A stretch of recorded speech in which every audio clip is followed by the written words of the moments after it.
अहंकार के कारण बलि चढ़ गए। इसके लिए मेरे मन में उन करोड़ों लोगों के प्रति संवेदना भी है जो आज हारे। आप लच्छेदार भाषा तो बोलते ही है बहुत अच्छा, तो अच्छा लग रहा था, हम लोग सब सुन रहे थे, देश भी सुन रहा होगा। लेकिन कुमार विश्वास जी, ठीक है, अभी भी 40% से ऊपर वोट परसेंटेज उनके पास है, ये क्या बताता है? हालांकि वो अपनी सीट ही हार गए और आतिशी जीत गई है। देखिए कैसे नियति बदली, उन्होंने आतिशी को सीएम बनाया लेकिन कहा कि जीते तो मैं बनूंगा। आतिशी जीत गई है, वो हार गए।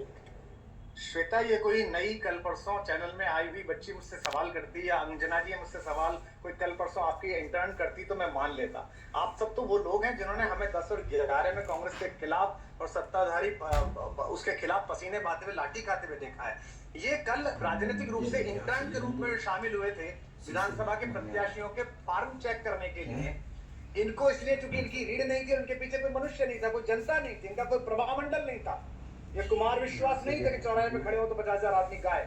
इन सबको प्रश्रय देके, चाहे वो जो एक सूडो मुख्यमंत्री इन्होंने पंजाब में बनाया था, दिल्ली का एक गोरा सा बच्चा जो हमारे आया था, ये सब बच्चे वो हैं। आजा भैया आजा। तो मुझे क्या फर्क पड़ता है? देश में हजारों विधायक जीतते हैं, हजारों विधायक। इसमें कार्ड की जरूरत नहीं। मुझे फर्क पड़ता है बात से जवाब का। कैमरामैन हमारे अन्ना आंदोलन के समय हमें ज्यादा भीड़ दिखाने के लिए भीड़ पर फोकस करता था।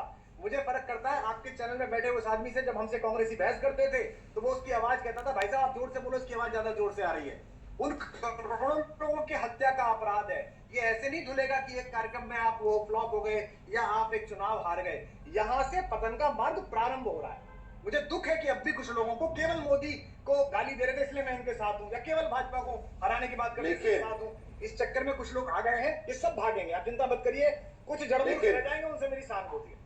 लेकिन कुमार विश्वास जी, जो अंजना ने पूछा वो अभी भी कायम है। अभी भी 43% वोट आम आदमी पार्टी को पड़े हैं। लोगों ने उनको वोट दिया हुआ है, उनको खारिज नहीं किया है। जिस तरीके से कांग्रेस को पूरी तरीके से खारिज कर दिया था 2015 और 2020 में, और उसके बाद में 2013 में भी और 25 में भी अभी भी खारिज किया हुआ है। इसलिए जहां तक मैं समझ रहा हूँ साहिल बोले, साहिल इसलिए क्योंकि लोगों को अभी भी आशा थी कि ये इनके प्रकार ये काम कर लेंगे। दूसरा, भारतीय जनता पार्टी का जो संगठन है वो पिछले 2-3-4 महीनों में सक्रिय हुआ।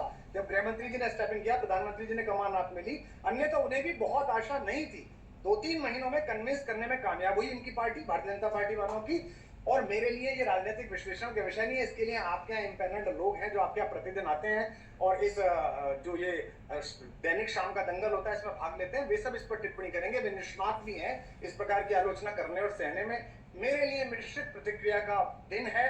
मैं प्रसन्न हूं कि अंततः दुर्योधन अपनी खोह में वापस पहुंचा, टूटी हुई टांग लेकर। दुशासन का पतन हुआ। उस बच्ची को मैंने देखा है, उस स्वाति को सीमापुरी में काम करते हुए, जिसके साथ उन्होंने जो किया, वो सब मेरे सामने प्रसंग सामने आ रहे हैं। मैं अंदर भी कह रहा था इसलिए प्रसन्न हूं, भगवान नाम की कृपा है, तेजस्विता बरकरार है। लोग अंदर भी चापलूसी कर रहे थे और बाहर भी चापलूसी कर रहे हैं, उनका कष्ट वो जाने। मैं प्रसन्न भी और दुखी भी हूँ। बहुत धन्यवाद।